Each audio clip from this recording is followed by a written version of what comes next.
Assalamualaikum warahmatullahi wabarakatuh. Allahumma sholli ala Sayyidina Muhammad wa ala ali Sayyidina Muhammad. Pemirsa yang dirahmati Allah, marilah kita simak ceramah dari Ustadz Adi Hidayat dengan tema cara kerja setan dalam menggoda manusia. Sebelumnya marilah kita perbanyak sholawat minimal 1000 kali sehari, agar hidup kita penuh barokah dan mendapatkan syafaat kelak. Selamat menyaksikan. Qala fabima aghwaytani la'aq'udanna lahum siratakal mustaqim.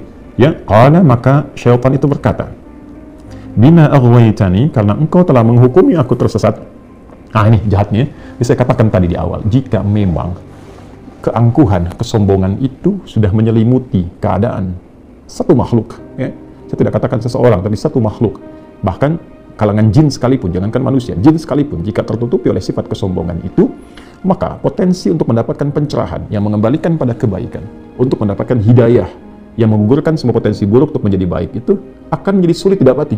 Ya, karena celah-celah mendapatkan pencerahan, kebaikan, hidayah itu tertutup oleh kesombongan tadi. Karena itu, sepintar-pintar, sejeniusnya iblis itu kan kalau dalam bahasa Yunani itu diabolis kan. Ya, diabolis itu artinya yang pintar keblinger gitu. Ya, jadi yang punya sifat kepintaran di atas rata-rata, ya, tapi karena tertutup oleh keburukan tadi, sehingga potensi kepintaran itu tidak bisa digunakan untuk membaca kebaikan. Itu bisa terjadi. Ya, alih-alih kepintaran digunakan untuk yang baik, tapi diarahkan kepada yang buruk ketika potensi baik itu tertutup. Ya, karena itu baik itu lebih penting dibandingkan dengan berilmu. Itu poinnya. Ya, sehingga ketika yang berilmu itu baik, maka ilmunya akan digunakan kepada segala yang maslahat. Ya, tapi semakin pintar kebaikannya tidak ada, itu damage-nya yang menghancurkannya lebih banyak. Jadi kalau pencuri yang pintar, itu pasti ngambilnya korupsinya lebih banyak dibandingkan dengan pencuri yang kurang pintar. Ya, nah akan lebih bagus kalau pintar dan baik. Jadi jangan bandingkan misalnya pilih mana, pintar nggak baik atau bodoh baik. Ya, maka pilihlah yang pintar dan baik. Ya. Nah, kembali ke sini. Karena engkau telah menghukumi aku sesat, ya Allah, kan? Menghukumi aku ini terjauh dari rahmatmu, fabima aghwaytani. Ya, ghawa itu kan sesuatu yang melampaui. Ya, sesuatu yang lewat dari batas, gitu ya. Ya, sesuatu yang tidak biasa. Allah itu menghukumi sesuatu yang telah melampaui batas, ya, sesuatu yang kelewatan, gitu kan. Ya Allah, engkau telah menghukumi aku kelewatan, ya, aku tersesat, aku bersikap yang kurang bagus, gitu kan. Nah, tertutup dia oleh keburukan tadi, la'aq'udanna lahum siratakal mustaqim. Karena itu aku putuskan, ya aku ingin buktikan, ya kehebatanku itu, kata syaitan, ya, keangkuhannya dia ingin buktikan dengan apa? La'aq'udanna lahum siratakal mustaqim. Aku akan cegah mereka untuk mendapatkan jalan petunjukmu yang benar. Ya, jalan petunjukmu yang lurus.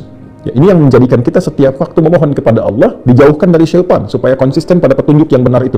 Makanya kita baca tuh sehari 17 kali. Ihdinas siratal mustaqim, ihdinas siratal mustaqim, ihdinas siratal mustaqim. Ya, apa di antara faidah itu? Supaya Allah berikan kita kekuatan untuk melawan bisikan-bisikan setan. Itu di antara faidahnya. Jadi kalau Anda bertanya kenapa kita membaca, ya, ihdinas siratal mustaqim, ihdinas siratal mustaqim 17 kali dalam sehari, ya, dan di setiap waktu, setiap pergantian waktu. Dari mulai subuh, kemudian ke zuhur, siang, masuk ke asar, sore, maghrib menjelang malam, ke isya, kita minta sama Allah, ya Allah, ya, berikan aku kekuatan, tunjukkan kepada kami, ya Allah, petunjukmu yang lurus, petunjukmu yang benar. Ya, untuk minta kekuatan, supaya ditanamkan dalam jiwa kita. Nanti saya akan bahas apa kaitannya dengan keadaan jiwa. Karena syaitan itu akan menanamkan pada jiwa, memberikan bisikan, yang ini lebih bagus, ya jangan ambil yang ini yang lebih ideal, dan sebagainya. Sehingga alih-alih misalnya seorang hamba menunaikan salat, dia bisa tinggalkan salatnya untuk mengejar sesuatu yang tidak penting. Ya, kan ada sekarang orang mengejar untuk dapatkan satu peluang pekerjaan dan tega meninggalkan Jumatnya hanya untuk menjaga, ya, pokok tertentu misalnya, atau jualan tertentu misalnya, yang dia pun tahu sebetulnya rezekinya di tangan Allah. Ini aneh memang orangnya.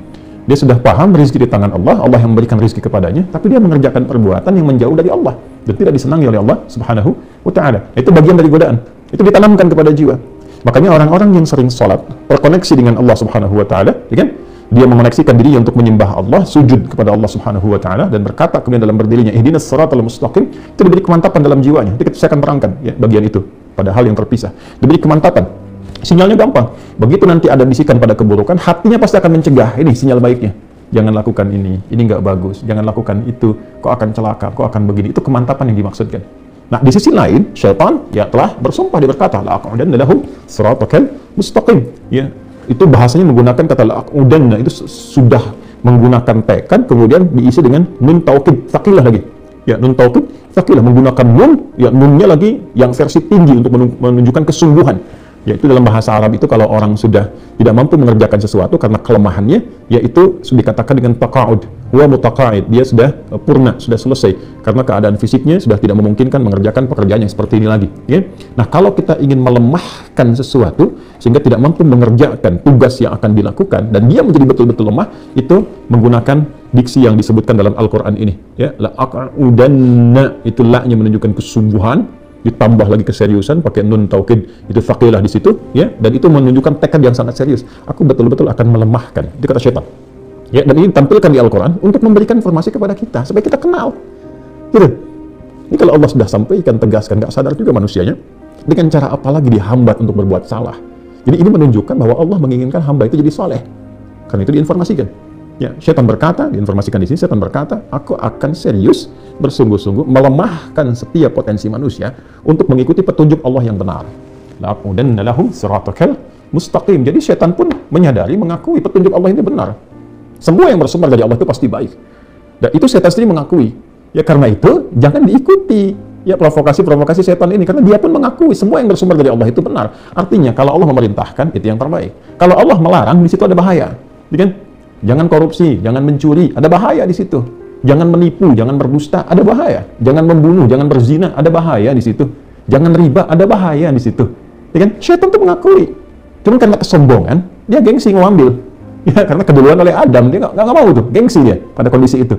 Itu sebabnya yang menjadikan dia memilih untuk memprovokasi hamba, melemahkan supaya nggak paham. Ya, jangan mencuri, diberikan gambaran-gambaran seakan untuk dengan mencuri itu jadi lebih nikmat, jadi lebih banyak, jadi lebih elit, jadi lebih luar biasa, pengaruhnya hebat, harta dapat datang dengan cara yang cepat, banyak lagi, sehingga semua diangankan, digambarkan, lupa dengan petunjuk. Itu yang dimaksud la'aqudanna lahum.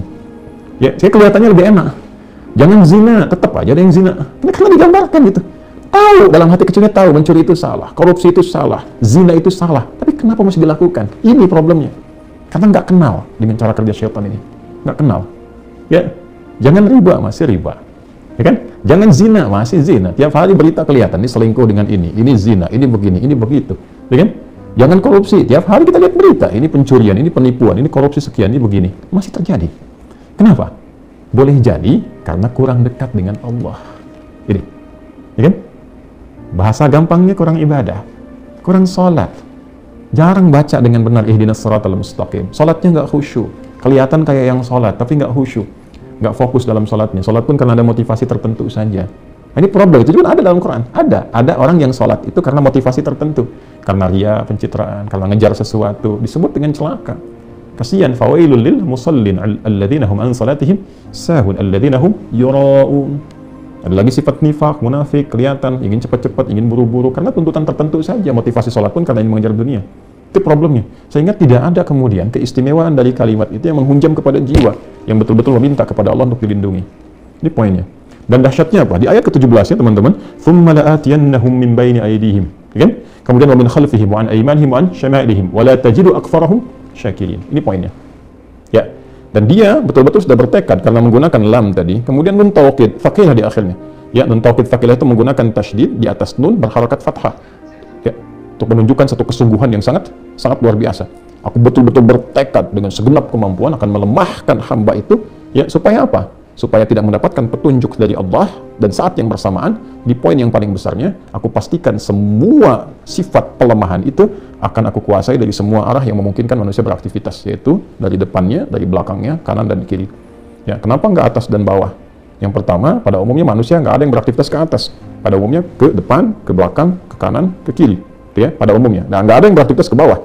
Ya, pada umumnya ke depan, ke belakang, kanan dan kiri. Yang kedua, ada yang menafsirkan bahwa atas itu adalah jalur petunjuk. Ya, jalur yang diberikan oleh Allah untuk memberikan hidayah. Jadi nggak akan menentang itu secara langsung, nggak akan frontal. Ya, kalau nggak tersambar halilintar tuh. Ya, selesai gitu. Ke bawah pun jalur kematian, ya sudah meninggal nggak digoda lagi. Ya, nggak ada kerjaan, setan-setan yang stres tuh kalau masih menggoda orang yang sudah meninggal dunia, nggak ada kerjaan kan. Ya, jadi atas dan bawah tidak terganggu di situ, tapi depan, belakang, kanan dan kiri. Semua potensi arah yang dituju manusia nggak akan lepas dari was-was atau provokasi yang ditimbulkan dari syaitan.